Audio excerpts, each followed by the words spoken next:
বাড়ি আমার মদিনা, দিকে নাগি দিলে তোরা জান্নাত পাবি না। আমি নবীর বেটি ফাতেমা, বাড়ি আমার মদিনা, দিকে নাগি দুলে তোরা জান্নাত পাবি না। আব্দুর রহমানের বউ দেখছে, হলে হতেও পারে নবীর বেটি হতে রূপ সেজে এসেছে। মেয়েদের মন তো খুব নরম। দেখবেন যে মুরগি ডিম দিতে দিতে মরে যায়, ওই মুরগি মরে গেলে যে যেমন কাঁদে, ওর বাপ মরে গেলেও তেমন কাঁদে। এত মন ওদের নরম। ও ভেবেছে হয়তো অরিজিনালি নবীর বেটি ফাতেমা রূপ ধরে এসেছে, যে 2 কেজি চাল দিয়ে দেয়। এখন এই গ্রামের ছেলেটা পাশের সাইডে সব শুনছে যে সবাই ভিক্ষা করে কেমন করে, চালাকি চালায় ধরতে হয়।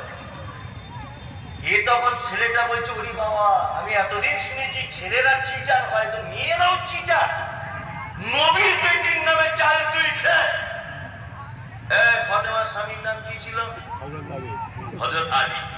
মেয়েটা আর একটা বাড়ি গেল, গিয়ে বলছে, আমার সুর করে করে আমি নবীর বেটি ফাতেমা, বাড়ি আমার মদিনা, দিকে নাগি দিলে তোরা জান্নাত পাবি না।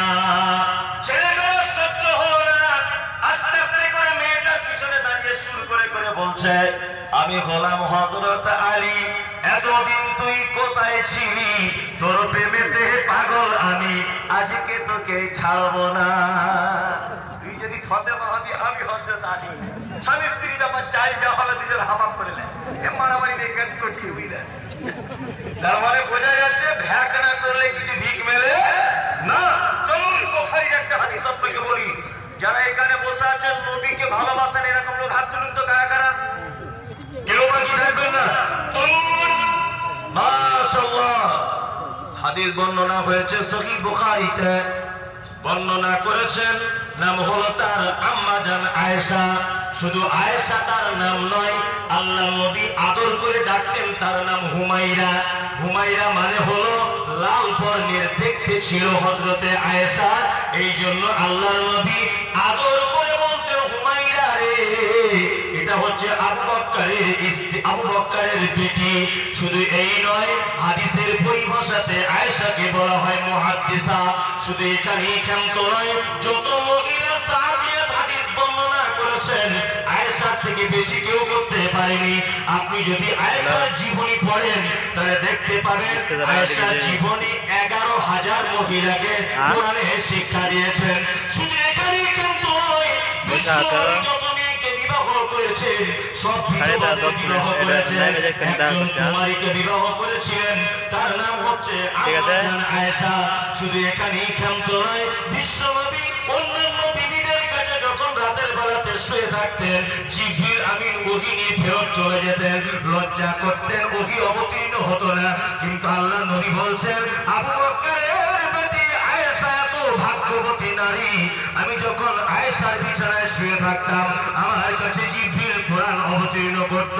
শুধু এখানেই ক্ষান্ত নয়, বিশ্বনবী বলছেন, আয়েশাকে বিবাহ হওয়ার আগে আমাকে 2 বার স্বপ্নের মাধ্যমে দেখানো হয়েছে। এই আয়েশা হাদিস বর্ণনা করেছেন, সহিহ বুখারীতে হাদিসটা এসেছে। আম্মা জান আয়েশা বলেন, হাদিস বর্ণনাকারিনী আয়েশা কোনদিন নবীজিকে করিলেন জিজ্ঞাসা, ও নবী, তোমার সাথে দেখা হবে কার? নবী বলে, দুনিয়াতে হাত লম্বা যার। মা আয়েশা বলে, এই কথা যখন শুনিলাম কানেতে, কাটো খণ্ড লইয়ে হাতে লাগিলাম মাটিতে, দেখিলাম বিবি সাউদার হাত লম্বাওয়ালি, আমার মুখেতে ওগো পড়ে গেল কালি, হাত লম্বা রক্ত পরে পাইলাম বুঝিতে, দান ধন যারা করে এই দুনিয়াতে। তারপরে জয়নাব এসে নবীজিকে কয়, কেন জয়নাব আল্লাহ রাস্তায় বেশি করে খায়? বিলাই মারির মানুষ শুনুন, হাদিসটি বুখারীর। বিলাই মারির মানুষ শুনুন, হাদিসটি বুখারীর। জয়নাবে আনন্দ আর আয়েশার মুখ ভারী। আম্মা জান আয়েশা বিশ্বনবীকে বলছেন, দয়ার নবী গো, কিয়ামতের দিনে আপনার সঙ্গে প্রথমে দেখা হবে কার? বিশ্বনবী কোন কথা বললেন না। হাসান হুসাইন ফাতেমা আয়েশা আয়েশা খাদিজা কারো কথা বললেন না। তিনি বলছেন, আয়েশা রে, যার হাত লম্বা হবে তার সাথে আমার দেখা হবে।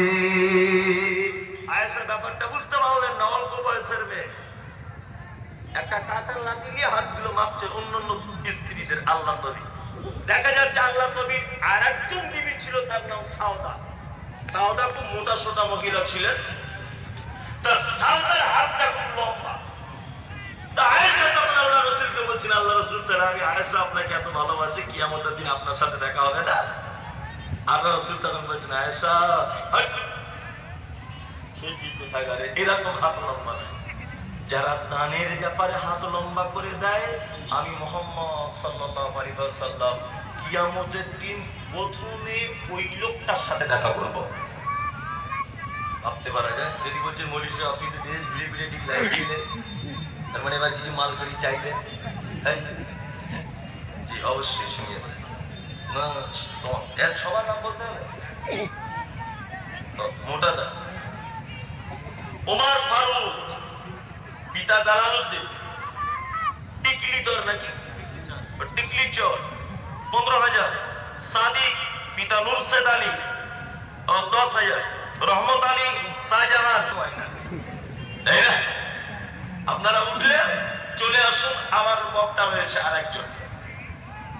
বিনীত অনুরোধ আপনাদের কাছে যে আপনারা আমার হাতে 2-5,000 10,000 বলুন না, 1-2,000 যদি পারেন আমার হাতে দেন। আমি মুসাফির মানুষ, আপনার জন্য দোয়া করব।